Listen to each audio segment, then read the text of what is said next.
It's pretty obvious, and all of you have been writing about it, what happened. We underperformed among independents and moderates because their impression of many of the people in our party in leadership roles is that they're involved in chaos, negativity, excessive attacks, and it frightened independent and moderate Republican voters.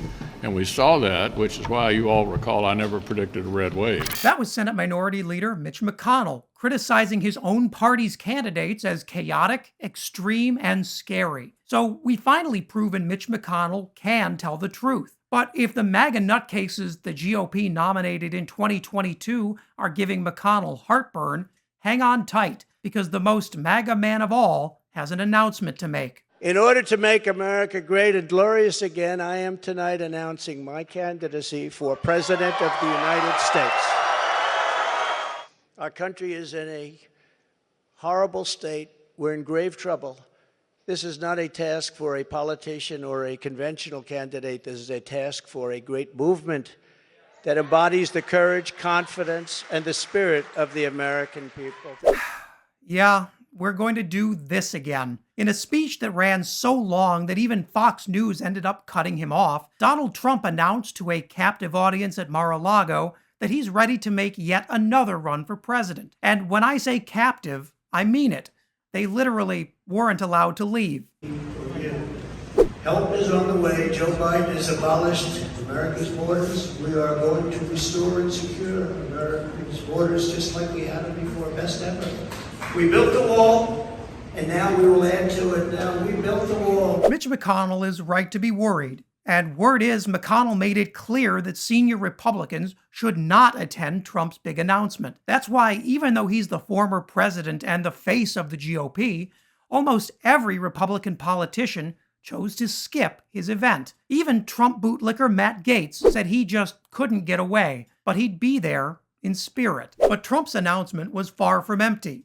The Donald drew a real A-list of Republican brain geniuses, including election denier and pillow man Mike Lindell, convicted felon Roger Stone, and even disgraced soon-to-be former Congressman Madison Cawthorn. Cawthorn shut down his constituent services office months ahead of schedule, so it's pretty clear he has a lot of free time. But one person was suspiciously absent from Trump's announcement, and it's someone awfully close to home. In a statement posted online, Trump's daughter Ivanka said she would not be attending the event and would not play any part in her father's campaign. So at least one Trump knows this is an absolutely terrible idea and isn't afraid to say so. Donald Trump is bound and determined to destroy whatever is left of the Republican Party.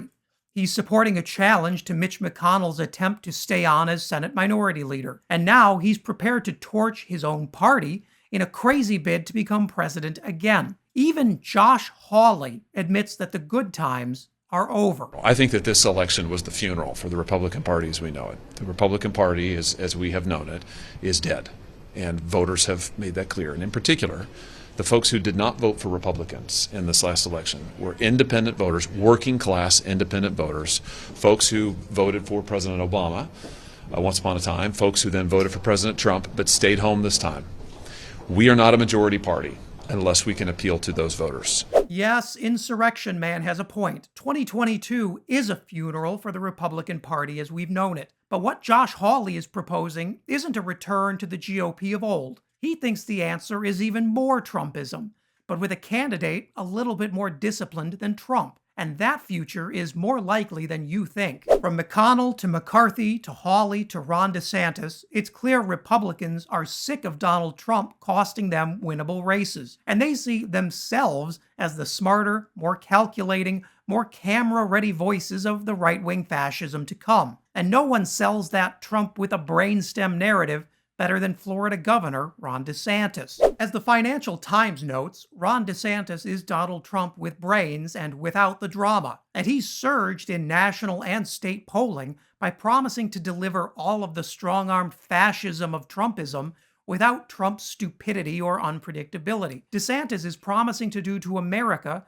what he did to Florida, where he turned a red state into a police state. Just look at the latest polling, where DeSantis beats Trump by double digits in nearly every single matchup. He pummels Trump in Texas by 11 points. In Georgia, DeSantis leads by 20. And even in the MAGA stronghold of Florida, DeSantis leads by a staggering 26 points over the man many Republicans considered a god king only a year ago. That is worrisome. And Trump is already starting to feel the heat on his back. Here's the disgraced, twice impeached former president and subject of an ongoing criminal investigation speaking to News Nation just a week ago about his old friend Ron. Ron is a person, I've always had a decent relationship with him, but when I endorsed him, he was gone. He was not going to be able to even be a factor in the race.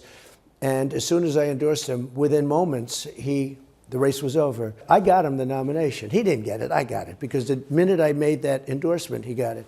Then he ran, and he wasn't supposed to be able to win. I did 2 rallies. We had 52,000 people each one, and he won.